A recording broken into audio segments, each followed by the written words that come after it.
So this is Cheryl. She's a real estate agent and also an appraiser. I'll let her kind of give her own introduction as well too. But we're gonna have her on the last Friday of every month for the next 3 months, at least the next 3 months. And she's going to be going over some different topics that we thought we thought would be important for the agents to hear that can help them out with their businesses, with listings, and things of that nature. So, Cheryl, take it away, and thank you for your time today. Hey guys, good morning. So I thought that it would be a good idea for everybody to, if you're where your computer is, if you can pull up the Hillsborough County tax card, the Hillsborough County Property Appraiser's office. If you can pull that up and have that ready, and then maybe pull up MLS and have that ready as well, because I was going to talk on square footage today. So I'm still learning screen share, so bear with me for a minute here, but I'll introduce myself and tell you a little bit about me. Gosh, it's been 30 years ago. I started working as an assistant for a commercial appraiser, and I did that for a year. And then I started working for a residential appraiser after that. And then I decided to become an appraiser, and I worked as an apprentice type situation for probably 6 years or so. And then about 20 years ago, I got certified, and my husband, Ken, and I are both appraisers together, and we are both agents in the Keller Williams office, Tampa Properties, right there by VanDyk. And so I get a lot of questions about square footage, and it still continues to be kind of a mystery. So I just wanted to show you guys a few things that have helped me and that I think can help you for, just understanding a little bit about the home. If you're an agent, when you go on a listing presentation, what you might want to take with you. I did want to tell you a few things about a few horror stories that I've run into through the years, and things that can easily be avoided, I think, if you'll just use some of these tips. But a lot of times the listings in MLS are different than the square footage that is measured, and then it's again different from what the tax card has as the square footage for the home. So as an appraiser, I was assigned to do an appraisal on what they call a drive-by appraisal. I was just doing an exterior only for a person to take out an equity line of credit on their South Tampa home. And this was a situation that I started analyzing the listing from when they had purchased this home. They purchased it from a builder. And it was in the listing, it said it was about 3,100 square feet, a little over 3,000.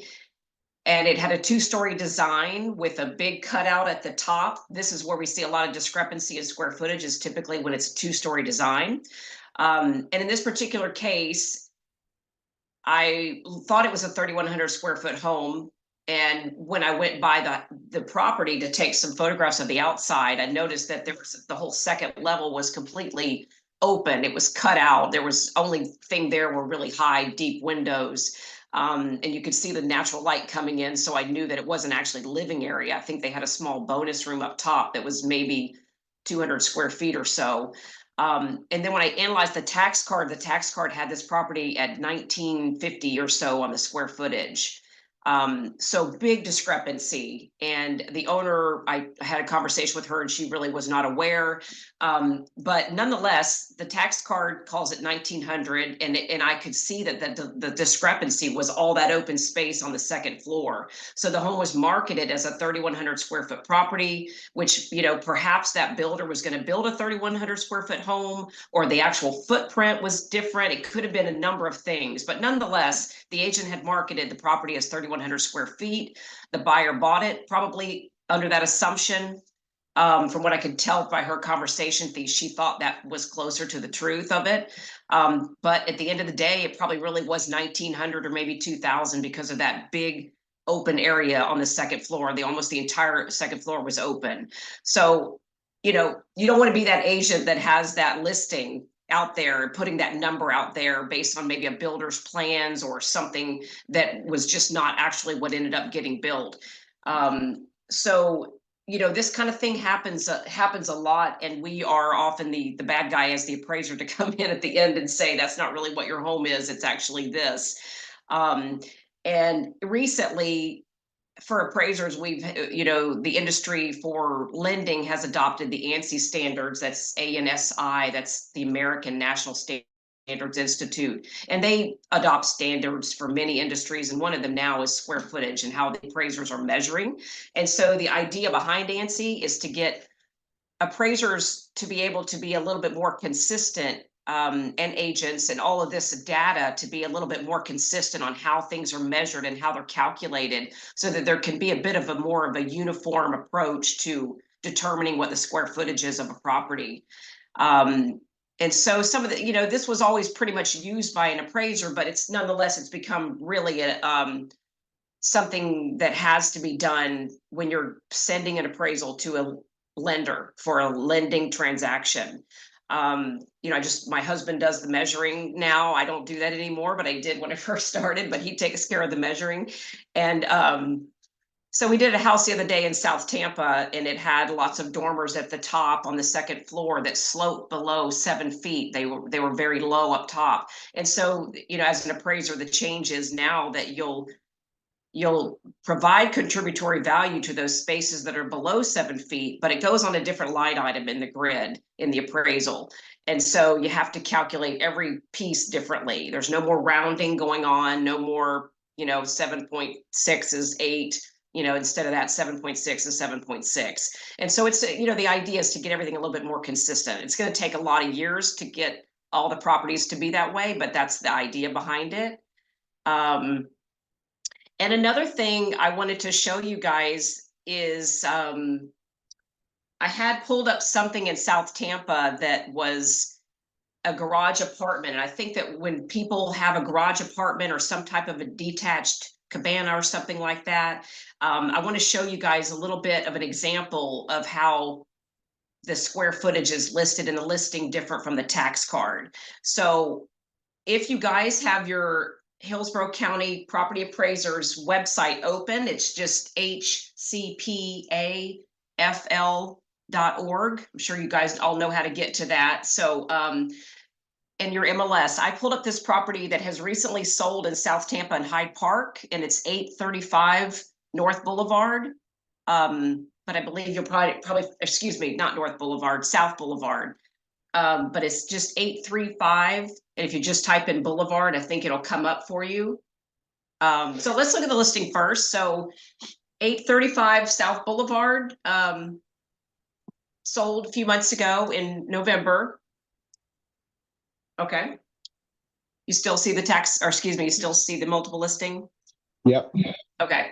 So this is a traditional little bungalow in Hyde Park area. Very typical of what you'll see there. This property shows right here. Can you see my mouse hovering over this heated area?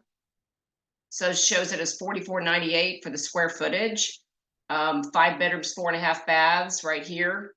So the tax card, however,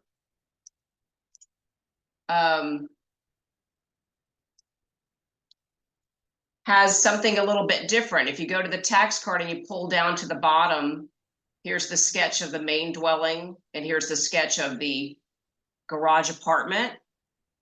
And they have the square footage for the home at 3742 for the square footage. And then they have a second feature there at the back at 756 square feet. So I'm just going to add this number up here, 756 plus 3742. That's the 4498 right there. Okay, that's 4498, but they put those two together. And so as an appraiser, you're going to separate those two out. But look what it does to the cost per square foot. It shows that it's about $521 a foot. That's a big difference if from a 3,700 square foot home on that cost per square foot. So nonetheless, this property is marketed as $44.98, and yes, that apartment has contributory value. It is a living space. That's not the issue. But as an appraiser, the appraiser will measure that main dwelling and then have a garage apartment in addition to it. So they'll be separated out. It'll be a 3,700 square foot home with a garage apartment. That's a lot different than a 4,500 square foot home. So they're not even the same anything. So I'm not saying it's wrong in the listing, but you know, it often what you'll see at the bottom is they'll put it in here in the comments that the 4,400 square feet includes the main dwelling and the apartment. So then the public can kind of see that those are separate.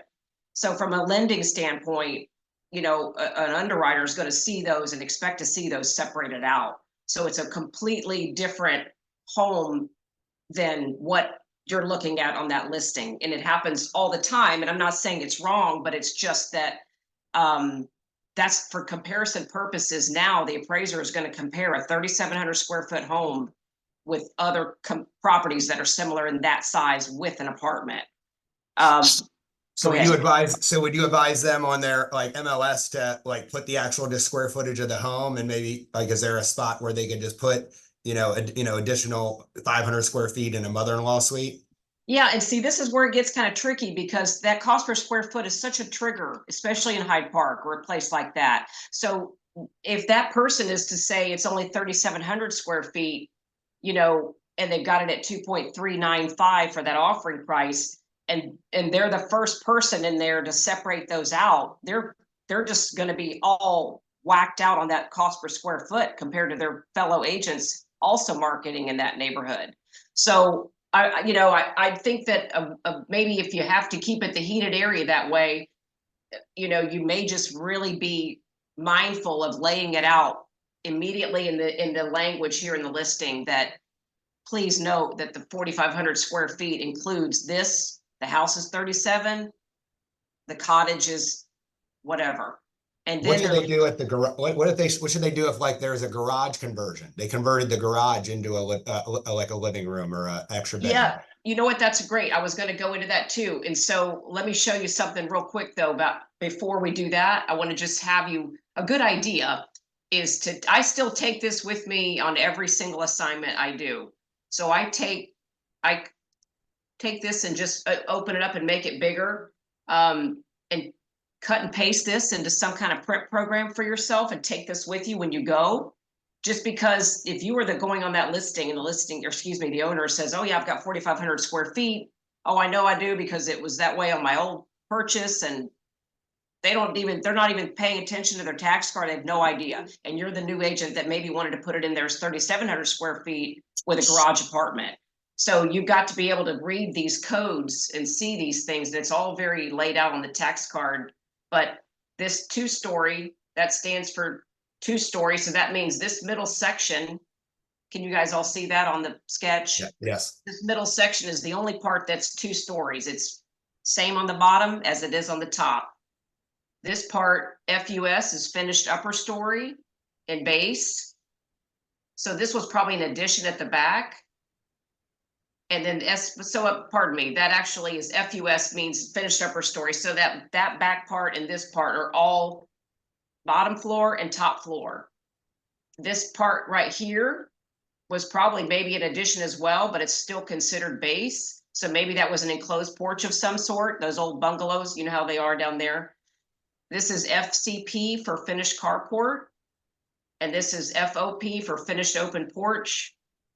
And this is FOP for finished open porch and finished upper story.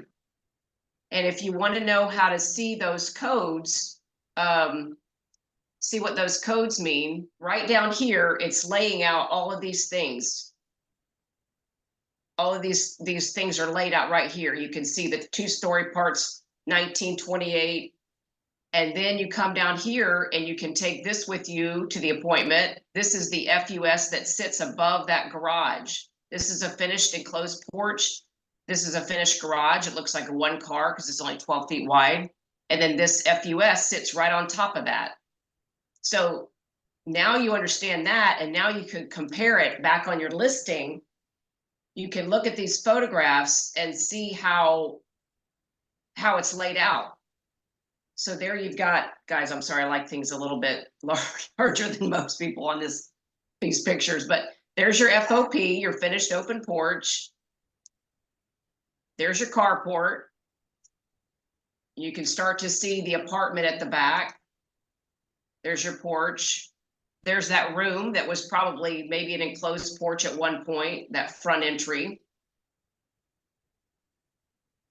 Now that enclosed porch, you're gonna count that in the square Yeah, footage. You're gonna count that, you know, and if it's just completely closed off and it's not finished off in the same manner, and let's say it doesn't even have air, has different windows than the dwelling, it's completely different, it serves better as a porch, then you talk about that. But on this one, it blends in with the home, and yeah, you're gonna include it.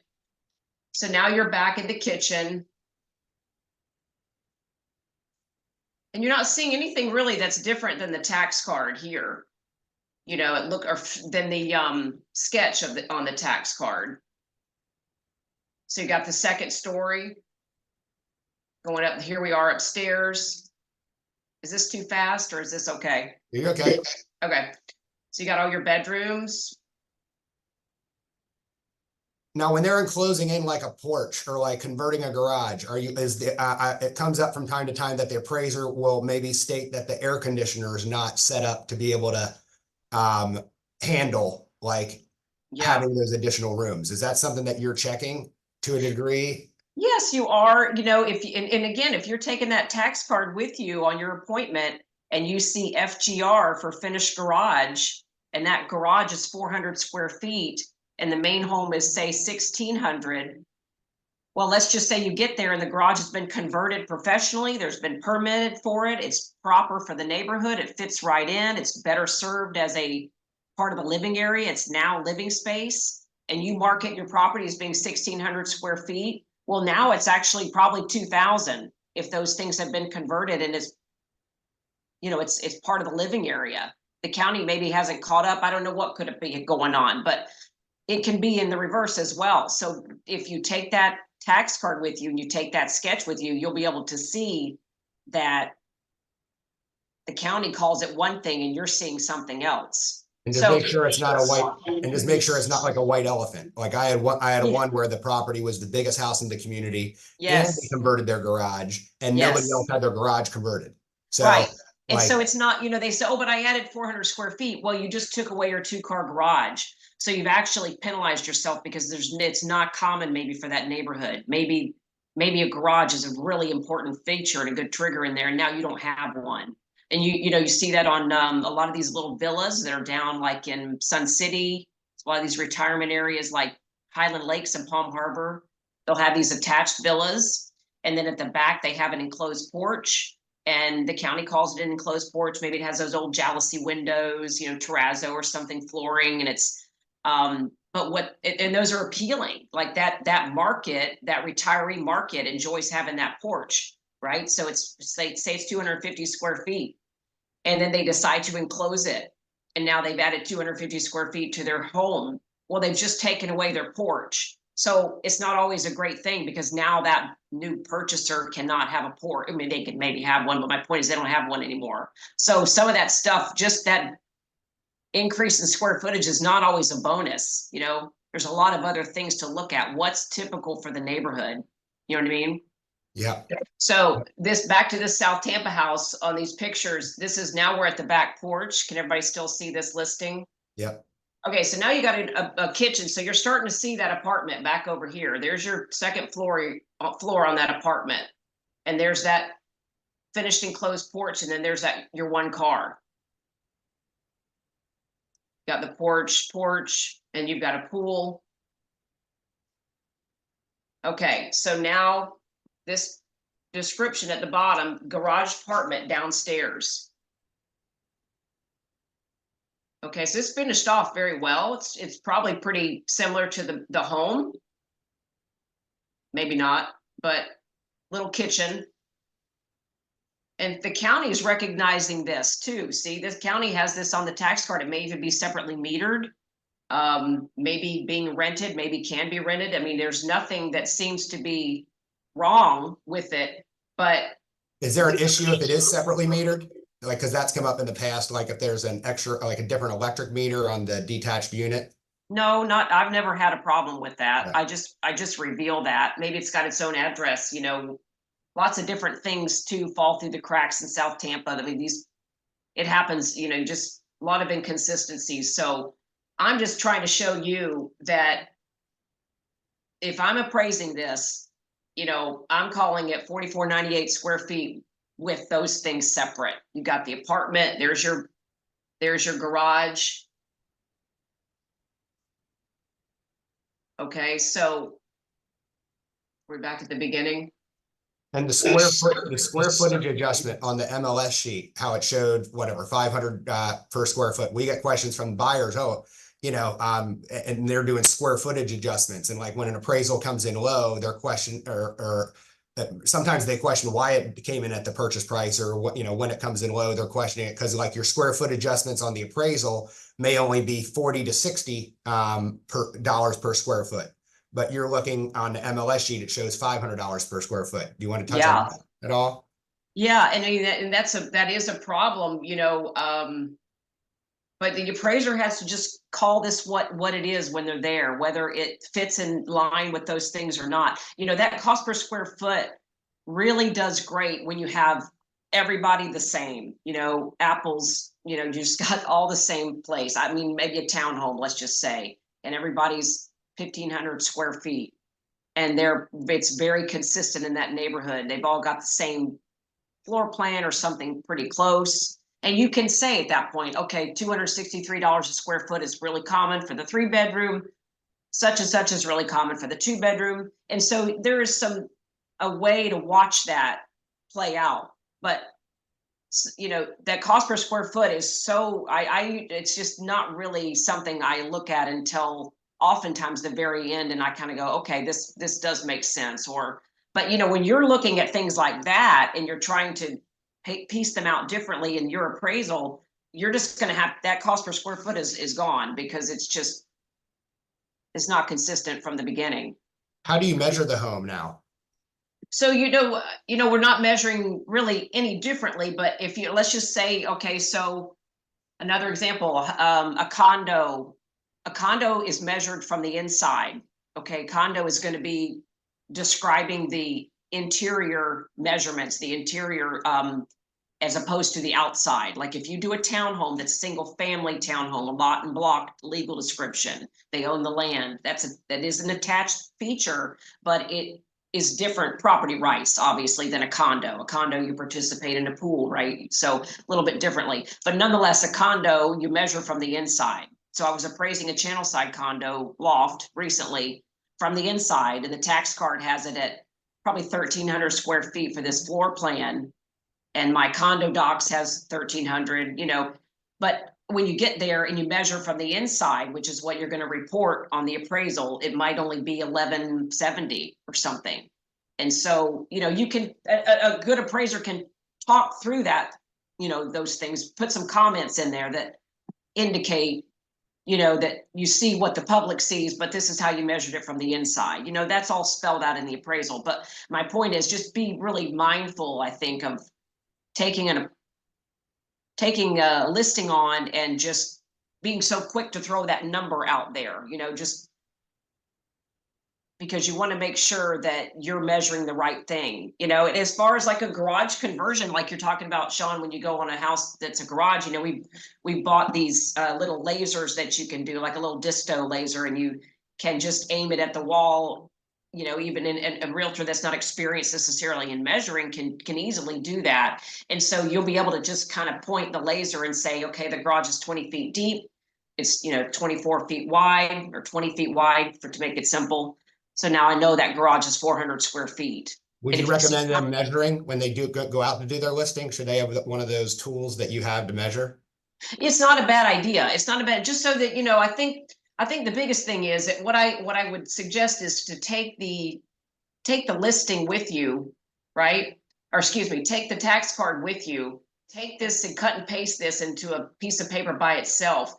And as an appraiser, I love to take a clipboard, and I know it's nerdy and it's not necessarily what you see a flashy realtor coming into a property with, but a clipboard with this tax card sketch is really valuable. And then you walk through, and as for me, I would write down every room. If this is living room right here, I put LR. If this is bedroom, I put BR. This is the kitchen, I put KIT. If this back here is a bonus room, I put bonus. If this is a finished porch that's now living area, I talk about it. And I make all these notes on all this stuff so that when you get back to prepare your listing, you're not like, oh my gosh, how many bedrooms did they have again? I know something was different in the back and I forgot to look at it. And it's all right there. And I confirm it all before I walk out the door. And I say, okay, make sure I know I didn't miss anything. You've got 3 bedrooms and 3 baths, right? Oh yeah, well, did you forget to see this? Oh yeah, I did. Okay, let's talk about that. But that way you know what's there. And then when you come to this FCP and it's supposed to be a carport, and it's now something else, or they decided to make it a garage, you can talk about that. You can say 12 by 16 is now a garage, right? But it used to be a carport. At that point, that's a conversation for you with the homeowner. Oh, yeah, see, this used to be a carport. What you got? Something's different here now. Let's talk about that. Hey, Cheryl, we have a couple questions. One, you were saying, do you recommend that they have a seller complete an appraisal prior to the listing? Yeah, I mean, oftentimes I'm doing those now a little bit more than I used to do. But I do think it's a good idea. You know, I offer consultation too, where sometimes you don't need a full appraisal, but you just need to have a conversation about how to back into the number for yourself. I would simply go over those things that I'm talking about today and have a conversation about that. I do that for people.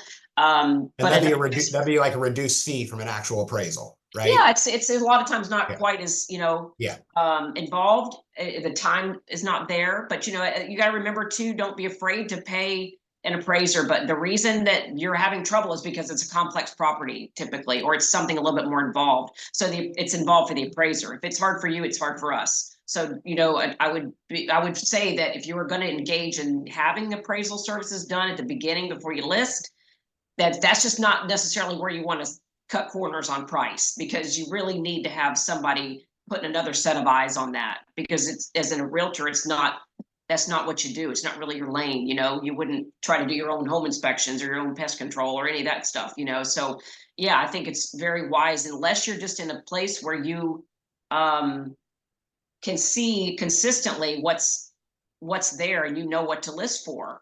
And I don't normally see too much that's just really out of whack, but when I'm appraising. But the only thing I do find is this square footage dilemma. My husband offers measuring services just to get it measured, just so that you can be, if you've got a situation where you've got, say you're in Lithia with a couple of acres and there's 2 outbuildings and there's an apartment and there's a big garage that got converted, and you're just like, I'm not sure what we actually have. We can just come and measure the dwelling just so you'll know what you're looking at, because that surprise typically comes up for you guys at the end when you get it appraised and then something was different on the square footage. We usually try to keep this to a half hour, Cheryl, but what I want to ask any agents that are on the call, is there any topics that you want Cheryl to cover over the next couple Fridays when she's going to talk? It's going to be the last Friday of every month. So we have Florida Best Quote for homeowner insurance on the first Friday, and we'll have Cheryl on the last Friday. Is there any topics that you would want her to cover in the future? I do. This is Carrie Ann. Hi, Carrie. Hey, just because we were talking about unique, challenging properties, I have one of my own lakefront properties, or it could include any type of waterfront properties. As you know, I mean, you really can't manufacture them anymore. So the value of waterfront versus a regular home and property, those tend to be far and away more unique than any others. Not like, your cookie cutter HOA homes. So those are the ones that become challenging. Yeah. So what's your question? Are you saying you want to discuss those going forward? Yeah, that would be an awesome one to cover. Yeah, so unique homes. Yeah. Okay, there was a question here. What if the tax card has it being a 2-bedroom, 1.5 bath, but the owners converted it to a 3-bedroom, 2-bath unpermitted? Will the appraiser count the 3rd bedroom in the bathroom? I mean, we're not the permit police, and people are putting in things all the time that are not permitted, or they didn't get a permit for the AC or whatever. So it's not even sometimes going to even come up, but if they've taken a room that was a den and put a bedroom in, or excuse me, put a closet in it, and now it's a bedroom, I mean, you can talk about it to the lender and say, maybe do a cost to cure to turn it back into what it was. A lot of that stuff comes down to the highest and best use. What's the highest and best use of that property? And so, reporting what's there and any necessary changes that need to be made to turn it back to what it was, all can be spelled out in an appraisal. It literally is honestly on a case by case basis. It's hard to give a blanket answer for that, but I know it does come up. But a lot of homeowners too think that, it's a bonus then for them to get more bedrooms, and sometimes it's not, just because they've got 5 bedrooms in a house where it's typical to have 3. I mean, they've just made themselves not so appealing in that market. It's all about consistency and what your neighbors do and what's accepted well in that community. I'm not sure if I answered the question right, but. Yeah, well, I mean, you're not the permit police. So very rarely does it come up that appraiser said, like, calls out something wasn't permitted. Unless it's just not streamlined. Like there's a step down into like a carport conversion and it has like wood paneling instead of drywall. Like for Yeah, and if it's a lot of times it's done by a family member or something, and it's actually more of a hazard now. They've taken a garage and gotten some things there that just, it's not to code. It's not, they've not paid attention to, they just wanted to use it for their own personal use. And so that you're going to take pictures of all that and put it in the appraisal and talk about it. And if it's better off being a garage, you're going to talk about the necessary steps to turn it back into what it was. So literally case by case, though, in a conversation with probably the underwriter, saying, how do you want to, what do we do here? So all the more they get a pre-appraisal, they get a semi pseudo appraisal done, prior to taking a listing or maybe a more complex listing, get that done. And they could even, give that to the appraiser when they go out there to help them, Yeah, I mean, they can, it's not designed to be, if you're engaging an appraiser to have an appraisal done and you are their client and they're you guys have a relationship that way, just a lot of them want to say, well, I got it appraised 2 months ago and it was $500,000 then. How come it's, well, it's that appraisal is good that day, and it's good for that person that it was done for. All that's spelled out in the engagement letter. So just be very, very cautious about sharing that type of stuff. But, I mean, sometimes they'll pass on the sketch to me and say, hey, it'll save you a little bit. You don't have to measure. Well, we're still going to measure because, I mean, maybe that guy did it wrong. Maybe the appraiser was wrong on one of their walls. And so it's throwing off everything. I mean, the first townhouse I bought, the surveyor came and surveyed the one next door and it was 2 feet deeper than ours was. And so the square footage on the survey on our place was wrong just because of something so very small. So an appraiser should be measuring themselves. Just let them do that job, let them get another set of eyes on that property again. There's nothing wrong with that. You know what I mean? You're not necessarily doing anybody any favors by not letting them show up and do the things that they normally do to complete the assignment. Does that make sense? Sure. Yeah. They offer to help so much sometimes, but it's actually, they don't necessarily need that. Okay. Was there any other question before we wrap up? Cheryl, I put your cell phone number in the chat. Easiest way to reach you is Cheryl Kwoka, 813-368-4834. Yes. Mm-hmm. And I put your email in there, CherylKwoka@AOL.com. Is that the best or no? You know what? Actually, I can give you my company name is Liberty Valuation. So that AOL address is better for me. Liberty Valuation at AOL.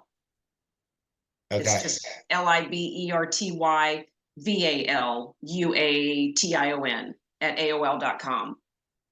Or just call me or text me. If you have a question about something and you want an appraisal done, you can text me the address and the situation and what's needed, and I'll look into it and be better prepared for our call when I call you back about it. And if it's something that's beyond my expertise, I can refer you out or something like that. I just do residential too, not commercial. Awesome. And you just cover like our surrounding counties, like Hillsborough, Pasco, Pinellas, right? I do. And I only do parts of Pinellas anymore and parts of Pasco, but just got such a big territory. But I'll let you know which ones, but I keep it pretty close to Hillsborough if I can, Land O'Lakes, Wesley Chapel, that kind of Awesome. thing, and then Oldsmar and Palm Harbor. And then on future calls, we can go over like we'll wrap this up now. Like adjustments, how you figure out like adjustments for like pools, for square footage, for whatever. Sure. Yeah, upgrades in the house, like how they determine, do they give an adjustment, if it doesn't have a pool, for 20 grand, 30 grand, 40 grand, 50 grand. Maybe you can go Sure. over just and I know it's different, but like go Yeah. over some of your tactics for figuring that out. Okay. Well, awesome. Well, thank you so much for joining us. I know it's hard to like chop this down into like 30-minute call. So Oh, no, there's a lot there. It was great. Thank you. one person asked, do you have a cheat sheet for agents for a CMA? That maybe we can discuss that like on the future call, like on the next Friday call, like if you go over adjustments and things like that for a cheat sheet. Yeah, I mean, I don't do CMAs myself, but Yeah. I'm not maybe the best person to show you how to do a CMA. I'd rather just show you how to pull comps and get that part right. So that would probably be a better call. Yeah, But let's do that. Let's show them. yeah, how I think let's looking pull at, I comps. think you've got to learn how to get past that spreadsheet of the CMA. It does work sometimes. It pulls you into the number, but it doesn't show you necessarily how you got there. And it's better if you just know how to research. Awesome. I'd love to do a research call to show you guys how to do that. That'd be great. Let's do that next one then. You got it. All right. Research. Awesome. You rock. Thank you so much. Appreciate you sharing. Thank you for everyone joining us. Yeah, again, Cheryl, you can reach her. If you missed her contact info, you can just email one of your loan officers here at VanDyk, and we'll share it with you too. Yeah, that'd be great. All right. Well, we'll see y'all. Have a great Friday. Thank you. Bye. Thank you. Bye.